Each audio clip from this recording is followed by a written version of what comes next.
Balot? Uy, Balot! balot! Ay, sir! Tamang-tama, paborito yan ng asawa ko. Talaga po ba? Magkano isa? Ay, 25 lang po, sir. Sige, sige. Ilan pong piraso sa inyo? Sa akin dalawa, pero tanong ko si Mrs. ha, tawagin ko lang. Sige po, sir. Arian! Yang! Tara, may balot to. Di ba paborito mo to? Oo, gusto ko yan. Arian? Magkano? Arian! Alam ba, ang tagal kitang hinanap. Matagal kami naghintay sa'yo ni nanay dito sa probinsya. Dito lang pala kita makikita sa Maynila. Sorry, kilala mo yung Mrs. ko? Ay, oo. Kapatid ko pala siya. Totoo ba yun? Mukha bang may kapatid ako na ganyan? Nagtitinda ng balot? Hindi. Hindi ko kapatid yan. Arian, ano ba mga pinagsasabi mo? Pwede ba? Tigil-tigil mo pagtawag sa pangalan ko. Saan mo ba nalaman yan, ha? Eh, syempre, kapatid kita. Alam ko pangalan mo, alam ko buong pagkatao mo, Arian. Kaya ano ba? Uy, alam mo kung gusto mo, pumunta ka na lang doon sa bahay ko kung saan ako nanunuluyan ngayon. Marami tayong pag-usapan tayo. Pwede ba? Huwag mo kong hawakan. Ang dumi-dumi mo. Wala akong kapatid na kagaya mo. Naiintindihan mo? Wala akong kapatid na mahirap. Wala akong kapatid na nagtitindang balot lang. Tingnan mo ang yaman-yaman ko, tapos magkakaroon ako ng kapatid na kagaya mo. Arian, Han, hindi totoo yan. Nagsisinungaling lang yung babaeng yan. Pag ikaw hindi tumigil, ipapakulong kita. Siguro stalker ka, no? Kaya alam mo pangalan ko. teka lang. Bakit ganyan ka magsalita?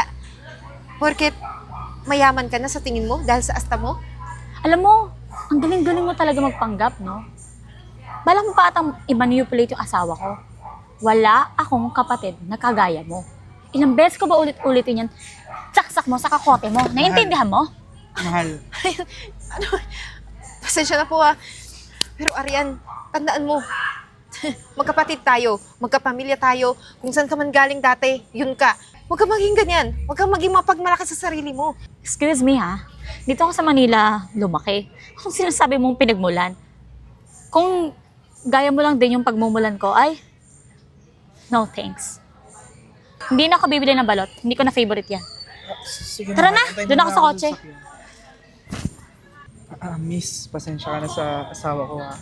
Pero gusto ko lang linawin kasi alam mo, sa buong pagsasama namin, never siyang nagpakilala ng pamilya niya. Wala akong alam sa sino yung magulang niya o kung may kapatid ba siya. Totoo ba yung sinasabi mo? Opo, totoo po yung lahat. Hindi ko naman ipagkakaila na kaya nagkaganon yung kapatid ko kasi mahirap kami. Ayaw niyang habang buhay na ganito lang yung estado ng buhay namin. Pero sana hindi niya ako kinahiya. Siguro may hindi lang kayo napagkaintindihan. Kung gusto mo ba talaga maging malapit sa kanya? Oo, Kasi kung ganyan lang yung trabaho mo dito sa Maynila, pwede kitang ipasok dun sa kumpanya namin. At least dun, makikita mo si Aryan. Baka makapag-usap kayo ng maayos. gustuhin ko man pero baka mas lalong magalit yung kapatid ko sa akin. Kita mo naman, di ba, kung ano yung naging reaksyon niya kanina. Akong bahala. Si Aryan, mabuti naman yung tao. Minsan lang talaga may pagka masungit. At least dun, mas magkakaroon kayo ng chance na makapag-usap ng matino. Sige, payag na ako. Salamat ha, Walang anuman. Ako nga pala si Joshua. Eden. Oo. Bali, ganito na lang. Kung familiar ka dun sa mataas na building sa 32nd Street, yung POTG building, Oo. nandun yung kumpanya namin. Pumunta ka lang ng 28th floor, tapos hanapin mo si Cindy, yung secretary ko. Siya na bahala sa'yo. Sige po. Maraming salamat po ulit ha. Sige, sige. Pero bago yun, pabili na ako ng balot. Paborito niya talaga yan. Siguro pabili na akong apat. Sige po. Oh, mahal. Abot-abot langit yung ngiti mo. Kasi mahal, sa wakas, nahanap ko na yung kapatid ko. Si Arian. Si Aryan. Oo. Talaga? Oo, nakita ko siya. Ako na nawawalan ng pag-asa sa'yo sa kakatinda mo ng balot eh. Buti na lang. Paano nangyari? Kaso mahal, parang hindi naman siya natuwa na nakita ako ulit. Anong di natuwa? Sa pagkakaalam ko, pagka magkapatid na nawalay sa isa't isa dapat excited, masaya, di ba? Hindi eh. Taliwas siya sa inaasahan ko. Pero mabuti na lang, nandiyan yung asawa niya. Binigyan niya ako ng trabaho doon sa company niya para daw magkaroon kami ng chance na magkausap ulit ni Arian, mag-aayos. Eh, sandali lang, mahal. Eh, malaki naman na yung kinikita ko dito sa business ko. Tsaka, ayoko nagtatrabaho ka, ayoko napapagod ka. Sigurado ka ba gusto mo magtrabaho para lang mapalapit yan sa kapatid mo na ayaw naman yata sa'yo makita ka? Mahal, ito na yung pagkakataon na matagal ko nang hinihintay. Subukan lang natin, wala namang mangyayari, di ba? Na masama kung susubukan ko. Isa pa, miss na miss ko na talaga yung kapatid ko eh. Gusto ko kung lagi siyang nakikita. Kaya pagbigyan mo na ako, sige na. Eh, ano pa ba mong sasabi ko? Kundi oo. Talaga? Eh, ano bang company yan? Anong pangalan ng company? POTG Company. POTG Company? Yung kay Joshua Kilatan? Oo, yun yung pagpapakilala ng asawa niya sa akin. O sige. O sige. Kung gusto mo, tutulungan pa kita makapasok. Wag na, ano ka ba? Kaya ko to. Tanggap na nga ako eh. So sige na. Ilalagay ko na tong... O sige na, may tinatapos lang din ako dito. Sige. Eden, welcome sa company ko. Bali, na kagaya ng nabanggit ko, magsimula ka muna sa mababang trabaho. Pero sorry ha, kasi pina-background check muna kita. Siyempre, duda rin ako, sinabi mo kapatid mo yung asawa ko. Mamaya, hindi naman pala. Ang daming nagmamodus dito sa Pinas. Ay naku sir, huwag po kayong mag-alala. Mapagkakatiwalaan niyo po ako. Pero wala naman pong problema sa akin kung iba-background check niyo ako eh. Pero salamat sir ha na pinapasok niyo ako dito para sa aming magkapatid. Wala yun. Eh, alam mo, ikaw nga ang kauna-unang pamilya ni Arian na nakilala ko. Siyempre, kung may magagawa ko para magkabati kayo, magkaayos kayo ulit, gagawin ko. Salamat po ulit. Josh, ano ba? Talagang pinapasok yung babaeng yan dito sa company natin? Nananadya ka ba talaga? Arian, iniisip lang kita. Kadugo mo pa rin yan si Eden. Ilang beses ko ba uulitin sa inyo? Hindi ko nga kadugo yan. Ikaw tigil-tigil naman pagpapanggap mo, ha? Wala akong kapatid na mahirap. Naiintindihan mo? Arian, pina-background check ko na siya. At nalaman ko na siya nga yung tunay mong kapatid. Ganito na lang ha, ang gawin natin. Gusto ko magkasundo kayong dalawa. Okay? Si Eden, magsisimula siya sa mababang posisyon, mag-encode muna siya. Ikaw, Arian, ikaw ang mag-train sa kanya. Tingin mo ba, itatayin ko yung babaeng yan? Ayoko na magkaroon ng ugnayan sa babaeng yan. Ayoko na bumalik sa buhay namin dati. Ano, mas pipiliin mo yan? Kakakilala mo pa lang dyan na. Arian, alam mo ang rules ko dito sa company. Asawa kita, pero ako pa rin ang amo mo. Yun nga eh, asawa mo ko. Pero hindi mo ko pinapakinggan. Sinabi ko, ayaw ko ng kahit na anong koneksyon sa babaeng to, pero pilit mo pa rin pinapapasok sa buhay natin. Pero Arian, hindi ka ba masaya na nakita ako ulit? Magkakasundo tayo. Alam ko Mukha ba akong masaya? Ha? Gusto ko kakalimutan yung buhay ko dati, pero ayan ka!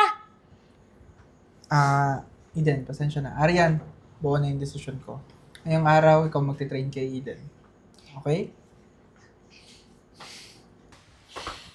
Oh, gawin mo to.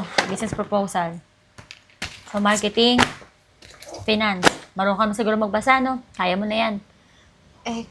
Kaso, first time kong magtrabaho sa ganitong opisina. Pero, di ba sabi naman ni Sir Josh na ikaw yung magti-train sa akin?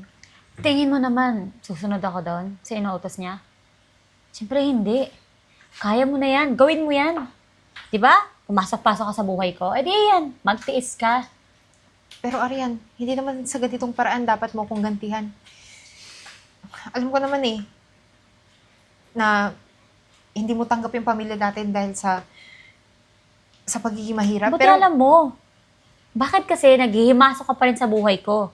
Lumayo na nga ako eh. Hindi niyo pa ba gets yun? Lumayo na ako, di ba? Para mag-move on. Ha? Kalimutan ko yung ibig sabihin. Pero ayan ka pa rin. Nagsusimiksik. Paulit-ulit. Pero Arian, ikaw yung hindi makagets. Arian, hinanap kita. Hinanap Bakit? kita araw-araw. Magbahanap ba ako? Di ba hindi? Ikaw lang kasi nag-iisip ng ganyan eh. Feeling mo kasi, hindi ka namin mahal. Pero ang totoo niyan, gusto mo lang yumaman. Pero andito na nga lahat, oh. Tingnan mo. Bakit? Nasa'yo na lahat, pero hindi mo pa rin kami naisip para bisitahin. Lalo na si Mama. Wala na ba kaming puwang talaga sa puso mo? Para kung makapagsalita ka, parang hindi mo gustong yumaman, ah. For all I know, baka naiinggit ka kasi okay yung buhay ko, kaya andito ka ngayon. Di ba? Andito ka ngayon, lumalapit. At ayan, imbis na kinakalimutan ko na kayo, binabalik mo yung mga nakaraan. Kaya yan, lahat yan gawin mo. Di ba ginusto mo yan? Di ba? Tapusin mo yan ngayon. Hindi ka aalis dito hanggat hindi tapos yan. Naiintindihan mo? Hindi ka bobo. Kaya mong magbasa. Isa-isahin mo yan. Hindi kita kailangan i-train. Ano? May sasabihin ka pa? Kung wala na, aalis na ako. Baka pwede naman tayong magsabay kumain mamaya. At tingin mo, gaganahan ako kasabay ka kumain? Siyempre hindi! Gawin mo yan! Pagkain agad inaatupag mo. Arian.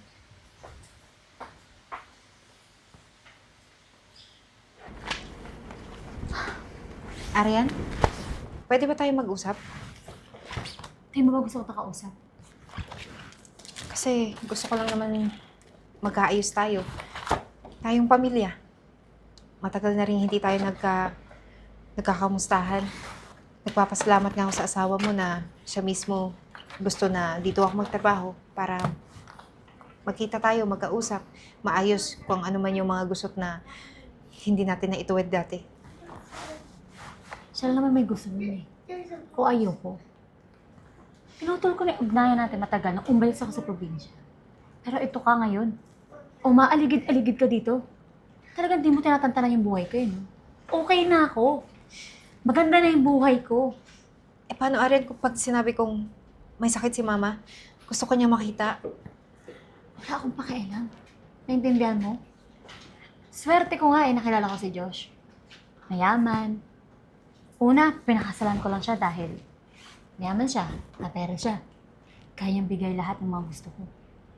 Pero kahit kinalaunan din, nahulog na ako. Tapos ito ngayon, nandito ka. Sisirain mo yung buhay ko.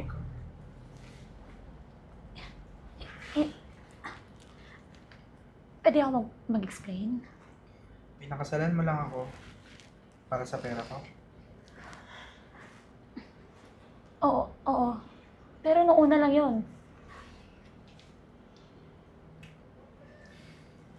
Arian.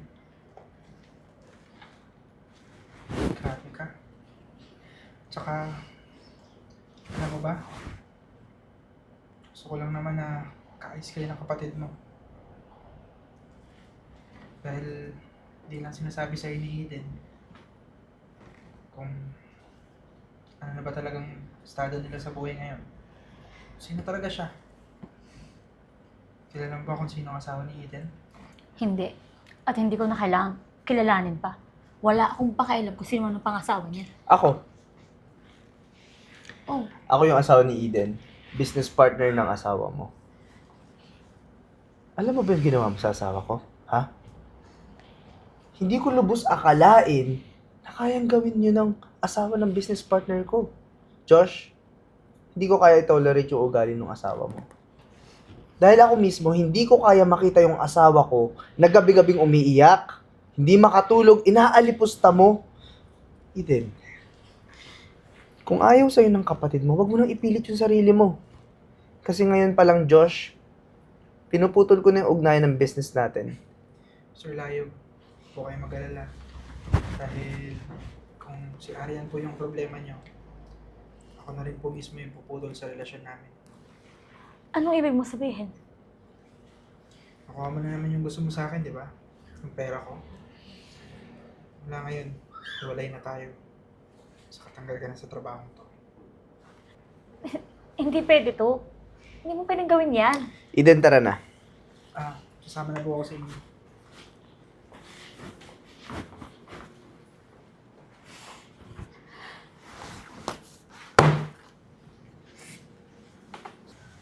Balot! Balot kayo dyan! Balot! Arian, Aiden, alam mo, kanina pa kita pinagmamasdan eh. Kaso, hindi ko matiis na hindi ka na lapitan. Eh, masaya ako na nakita tayo ulit.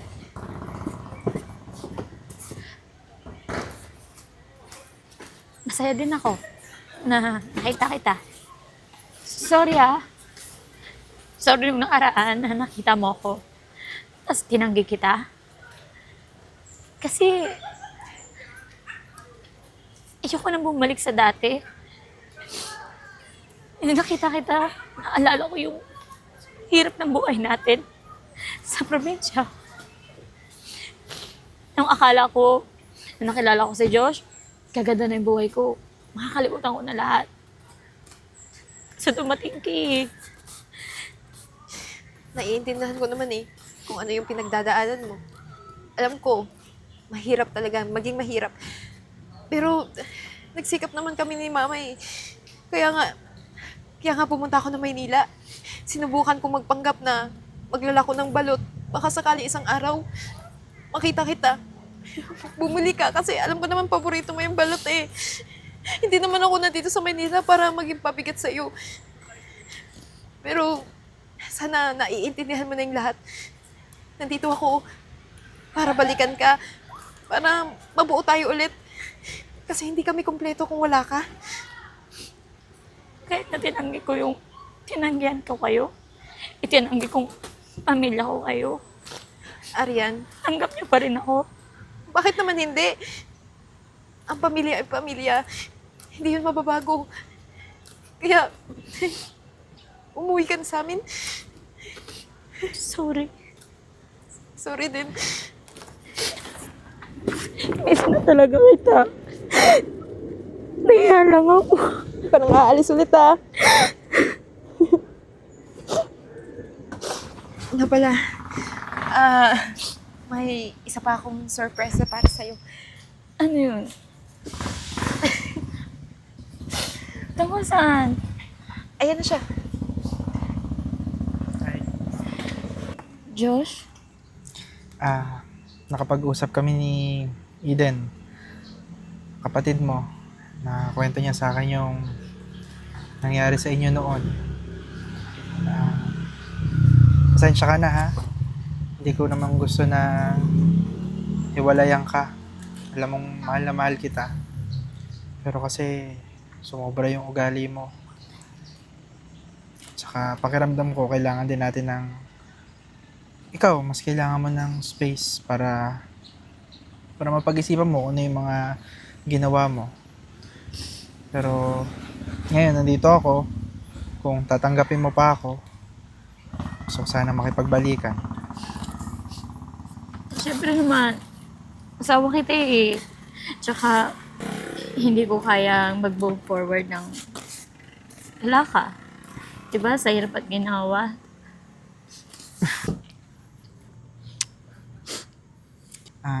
Eden, thank you ha.